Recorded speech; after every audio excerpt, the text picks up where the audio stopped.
Yo les amis, j'espère que vous allez bien. On se retrouve pour l'actualité sportive du côté du Real Madrid et du FC Barcelone. Notre cher Arda Güler serait-il mis de côté avec la Turquie? Parce qu'il y a une vidéo qui a fuité les amis où on voit clairement l'entraîneur de la Turquie mettre à l'écart Arda Güler. Alors on connaît pas très bien le contexte de cette vidéo, mais en tout cas la vidéo fait peine à regarder. On voit clairement qu'il retire le chasuble des mains de Arda Güler pour aller, voilà, donner à quelqu'un d'autre. Nous allons en parler beaucoup plus profondément dans la suite de la vidéo. Toujours avec le Real Madrid, les amis, notre cher Rodrigo a encore décidé de faire une déclaration envers Kylian Mbappé. Depuis que Kylian Mbappé a officialisé sa venue au Real Madrid, le gars, il enchaîne déclaration sur déclaration. En même temps, j'ai envie de dire, les journalistes le rendent fou à poser les mêmes questions à chaque fois. Et lui aussi, il répond tout le temps la même chose. C'est pas de sa faute. On va en parler aussi. Du côté du FC Barcelone, les gars, Chelsea prépare un gros coup sale contre eux. Parce que oui, Chelsea a détecté un potentiel talent qui pourrait aller chipper dans les mains du FC Barcelone. Et vraiment, les gars, à la place de Laporta, j'aurais pas aimé ça parce que là, ils visent vraiment une grosse pépite, les amis. Vous allez voir. Toujours avec le FC Barcelone, les amis, on sait désormais qui sera le prochain numéro 10 du FC Barcelone. Je pense que vous avez déjà une idée. Ce sont les gros sujets de cette vidéo, les amis. Donc, pour ne rien rater, restez jusqu'au bout. Pendant ce temps, lâchez le petit pouce bleu qui fait toujours plaisir. Ça aide au référencement. Sans plus tarder, les amis, c'est parti. On commence avec le Real Madrid, les amis. Kiko Casillas, je sais pas si vous le connaissez, le troisième gardien du Real Madrid. Je sais même pas s'il joue encore au Real Madrid actuellement,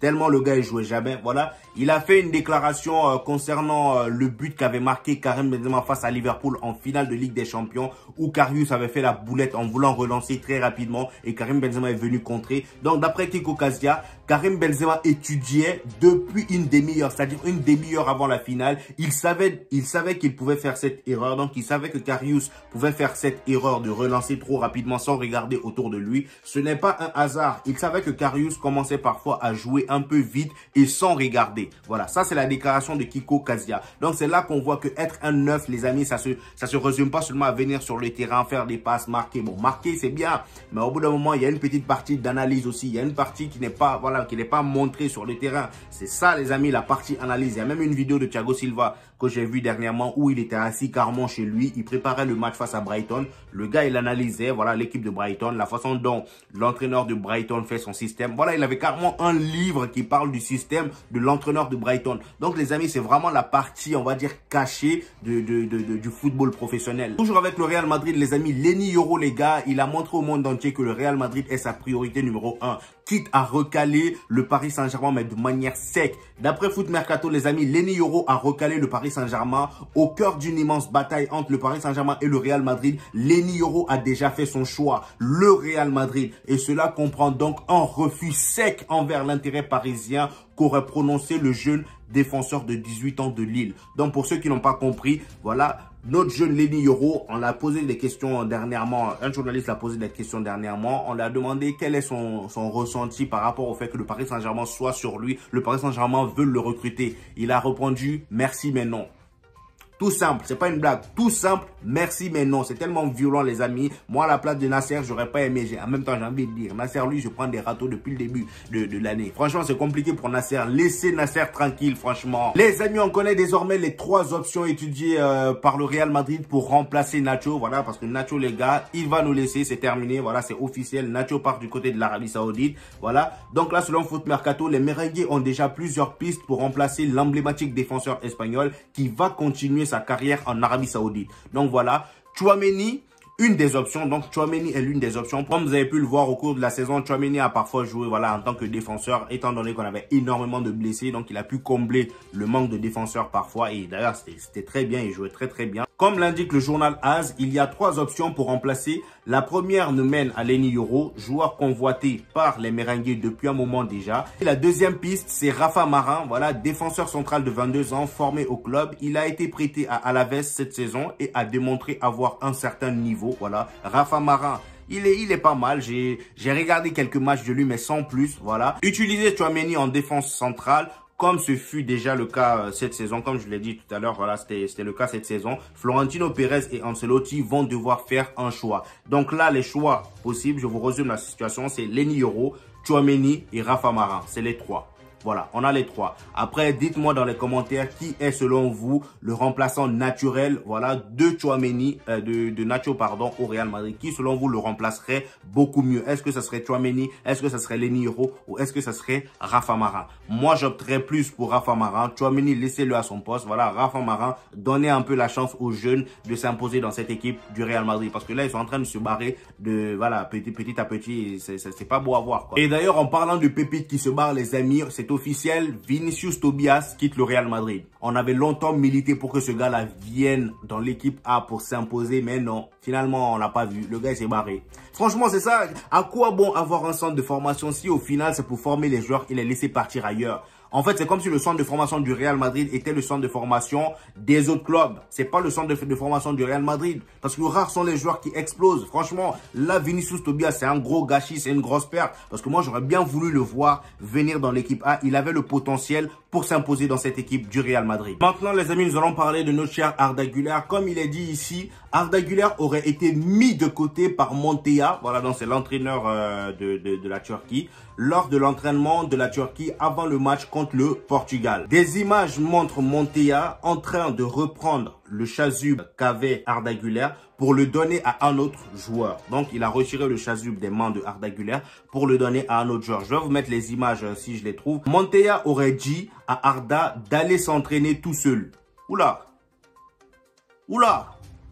Il aurait carrément dit ça. Après, moi, je comprends pas turc. Donc, il y avait la traduction. Donc, il aurait dit à Arda Güler d'aller s'entraîner tout seul. Et on voit Arda Güler un peu choqué. Le gars, il était en mode, mais qu'est-ce qu'il raconte? Il s'est mis à l'écart. Et il y a un gars là qui est venu le parler. Et je sais pas ce qu'il lui a dit. En tout cas, les gars, c'était vraiment triste à voir. Je comprends pas. Pourquoi ils sont comme ça? Arda Güler les a sauvés lors du premier match. Comment ils peuvent le traiter comme ça? D'ailleurs, j'ai même pas compris pourquoi il n'était pas titulaire au deuxième match. Franchement, le gars, il vous a sauvé. Et même pas lui seul. Même le jeune joueur de la Juve, là. Je sais pas comment il s'appelle, là.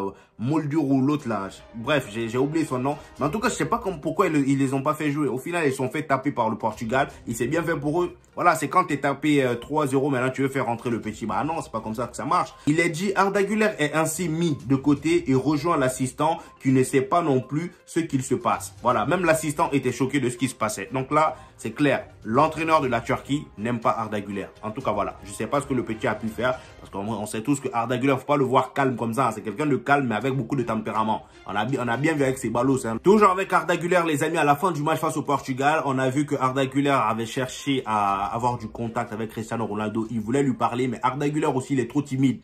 Il est trop timide. Il est venu, il a touché la poitrine de Cristiano Ronaldo, mais ça a coïncidé au moment où Cristiano Ronaldo allait parler à quelqu'un d'autre. Vous voyez ce que je veux dire? Donc, Cristiano avait déjà commencé à entamer la discussion avec ce gars-là. Et Arda Güler l'a touché comme ça, donc il n'a pas vu. Voilà. Et Arda Güler, au lieu de forcer la situation, non, il est passé. Il est trop timide. Je pense qu'il parle même pas anglais. Donc, il s'est dit dans sa tête, mais qu'est-ce que je vais lui dire? Qu'est-ce que je vais bien pouvoir lui dire?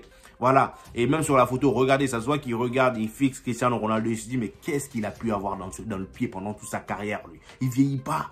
Le gars là, il a bercé toute mon enfance et il est encore là. Je suis professionnel, mais il est encore là. On va désormais parler d'un autre Brésilien, notre cher Rodrigo, les amis. Selon Foot Mercato, Rodrigo envoie un message fort à Kylian Mbappé. En conférence de presse ce samedi soir, Rodrigo a évoqué l'arrivée de Kylian Mbappé au Real Madrid. Et l'attaquant brésilien a tenu à envoyer un message clair aux Français. Donc voici les propos qu'il a tenus envers Kylian Mbappé. Il dit d'abord, je veux dire que jouer avec Kylian Mbappé, c'est un plaisir. Je l'ai déjà dit clairement, il va beaucoup aider notre équipe. Il va beaucoup aider notre équipe et il va nous rendre encore plus forts que ceux qu'on est déjà. Ça va être un plaisir d'être avec lui, mais ce n'est pas le moment de parler de ça. Je veux me concentrer sur la sélection. Kylian Mbappé joue aussi l'Euro avec sa sélection. Je veux être centré dessus et rien de l'extérieur va me perturber. Mais tout en précisant qu'il s'agit d'un rêve pour moi de jouer avec les meilleurs joueurs du monde dont il fait partie. Donc voilà les amis, c'est clair et net pour Rodrigo. Là, il veut vraiment effacer le soupçon que les gens ont eu envers son avenir, concernant son avenir dans la déclaration qu'il avait fait précédemment. Voilà, là, il veut vraiment montrer au monde entier qu'il n'a pas de souci avec Kylian Mbappé. Il peut venir, il se sent bien, il veut jouer avec les meilleurs.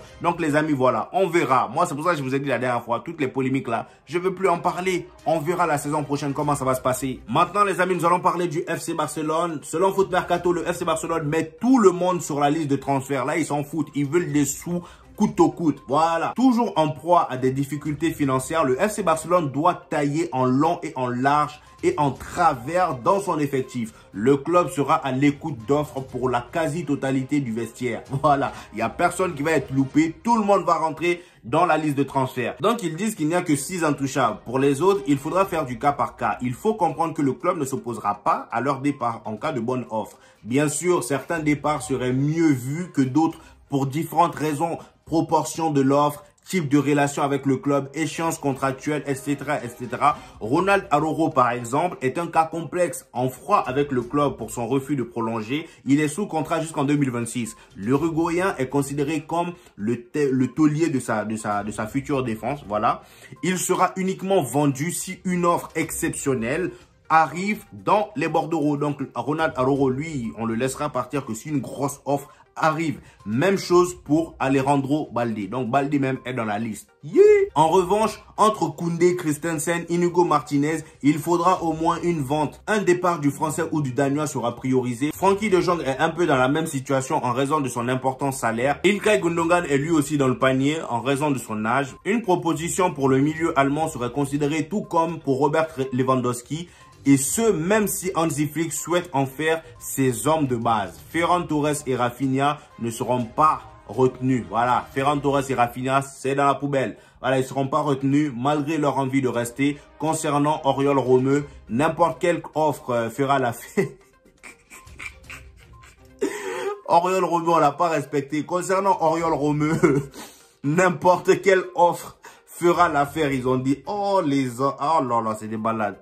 C'est vraiment des gamins. N'importe quelle offre fera l'affaire, alors que pour Victor Roque, les courtisans se signalent déjà. Voilà. Donc même Victor, en fait là il y a tout le monde. Victor Roque, Oriol Romeu lui-même, on n'en parle pas. Rafinha, il y a tout le monde dans le panier les amis. Là le Barça, ils veulent faire le grand ménage.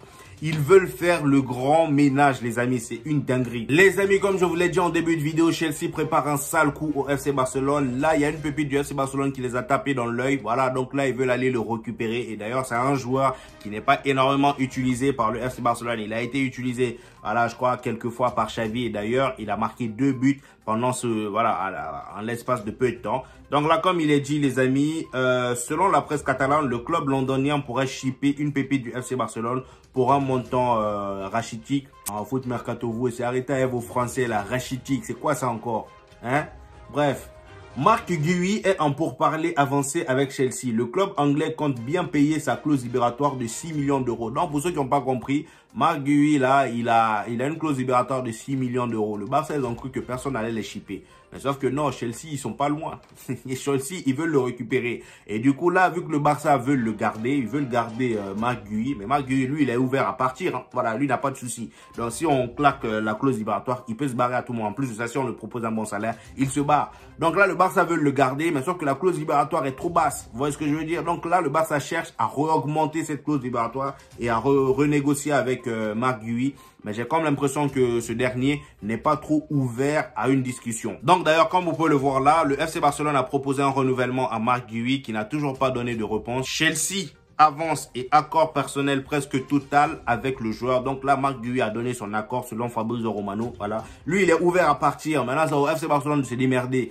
Qui vous a dit aussi de mettre 6 millions d'euros de clause libératoire? C'est trop bas. Ça, c'est des pépites. Vraiment, faut les proposer. Pour les autres, là, vous mettez des 1 milliard et lui, vous mettez 6 millions. C'est un manque de respect. Je peux comprendre que lui aussi, ils veulent se barrer. Voilà. Les amis, le FC Barcelone a tranché entre Luis Diaz et Nico Williams. Ils ont fait leur choix, les amis. C'est officiel. Selon Foot Mercato, véritable sensation de l'Euro avec l'Espagne. Nico Williams est suivi par le FC Barcelone. Mais les Catalans ont pris une grosse décision à son sujet. Et Mundo Deportivo nous confie que tout indique que le FC Barcelone passera pas à l'attaque. Voilà. La direction préfère Luis Diaz. Le Colombien de Liverpool, aux yeux des décideurs blaugranas, ce dernier apporterait plus de choses que l'Espagnol, que Nico Williams. Et il a plus d'expérience et est meilleur devant le but. Toujours selon le FC Barcelone. Donc là, d'après eux, voilà, Diaz de Liverpool est meilleur devant les buts que Nico Williams. Donc il a beaucoup plus d'expérience aussi. Donc ils préfèrent le prendre lui que Nico Williams. Après, je sais pas, vous les Barcelonais, est-ce que vous pensez que c'est une bonne idée? Est-ce que c'est une bonne chose que le FC Barcelone est en train de faire? Parce que moi, je pense que c'est vraiment débile de faire ça. Nico Diaz, il est vieux, frère. Qu'est-ce que vous allez aller chercher avec lui? Il va jouer 2, 3 ans, 5 ans. C'est fini. Lui, il est jeune. Il a presque, je crois, il a 23 ans, je ne sais quel âge. Mais il est jeune, les gars. Prenez Nico Williams. Mais non, le Barça veut encore faire à sa tête. Voilà. Ils veulent prendre Luis Diaz. Bon, bah, allez-y, hein. Allez-y, en tout cas, donnez-moi vos avis concernant ce choix du FC Barcelone. J'hésiterai pas à vous répondre, les amis. Les amis, au moment où vous regardez la vidéo, l'Espagne a probablement violé une loi allemande, voilà, concernant le fait de faire travailler des mineurs après 23 heures. Lamine Yamal, je rappelle, il n'a que 16 ans. 16 ans, mais vu ce qu'il fait, il a fait aux Italiens, là, moi, je pense que lui, il n'a pas 16 ans. Hein. Bref. Comme il est écrit ici, l'Espagne risque de violer la loi allemande en raison de la participation de Lamine Yamal au match. La réglementation allemande interdit aux moins de 18 ans de travailler après 20 heures. Mais les athlètes peuvent jouer jusqu'à 23 heures, tant compris pour les douches et les tâches médiatiques. Si Yamal joue tous les matchs contre l'Albanie, c'est-à-dire le match d'aujourd'hui, au moment où je tourne la vidéo, on a Albanie-Espagne ce soir. Peut-être que vous allez voir cette vidéo le lendemain. Mais voilà, il sera difficile de respecter la loi et l'Espagne pourrait être condamnée à une amende. C'est grave, les amis, de mettre amende pour ça. Pourquoi vous mettez la... Vous savez très bien qu'il y a des jeunes, il y a des jeunes de 16, voilà, 17, 18 ans à l'Euro. Pourquoi vous organisez alors la compétition? Si c'est pour mettre des amendes aux gens, je pense que là, c'est débile ce qu'ils sont en train de dire. Ça peut s'appliquer à d'autres tâches, à d'autres travails, à d'autres styles de métiers, mais pas le football. Le football, c'est quel métier dur il fait? Le gars, il vient, il s'amuse, il humilie des pères, des darons, des pères de famille. Vous me parlez de mineurs. C'est pas un mineur. C'est pas un mineur. Et d'ailleurs, en parlant de Lamine Yamal, les amis, c'est acté. Le Barça pense à lui donner le numéro 10. Après, je sais pas si c'est justifié, mais moi, je pense que oui. Voilà, Lamine Yamal est le meilleur profil au FC Barcelone actuellement pour porter ce numéro. J'espère qu'il va pas flop. J'espère qu'il va pas avoir le poids du numéro comme ça l'a été avec Ansu Fati. Voilà. Là, Lamine Yamal, il montre de plus en plus que voilà, c'est lui qui porte le FC Barcelone, l'Espagne. Il a de plus en plus de responsabilités. Il joue de plus en plus juste. Il est de plus en plus mature. Moi, je pense que oui, Lamine Yamal est le digne successeur de Lionel Messi. Pas en tant que talent, mais je pense que là, actuellement, c'est la meilleure personne au club à prendre ce numéro. Voilà. Faut pas non plus laisser le numéro au chaud comme ça, là. Au bout d'un moment, faut bien l'utiliser. Ça reste un numéro, d'après tout. Vous voyez ce que je veux dire? Donc voilà, les amis, c'était tout pour aujourd'hui. J'espère que vous avez kiffé cette vidéo. Donnez-moi vos avis en commentaire, les gars. J'hésiterai pas à vous répondre. Par rapport à cette histoire de Diaz et de Nico Williams, là, donnez-moi vos avis en commentaire. Voilà, on va en discuter parce que moi, je trouve que le Barça, ils font vraiment une erreur en laissant filer Nico Williams parce que vraiment, Nico Williams et Lamine Yamal dans une même équipe, ça serait vraiment terrible. Voilà. Mais bon, c'est pas ce qu'ils pensent. Donnez-moi vos avis en commentaire, les gars. C'était tout pour aujourd'hui, les gars. On se dit au prochain épisode. Peace!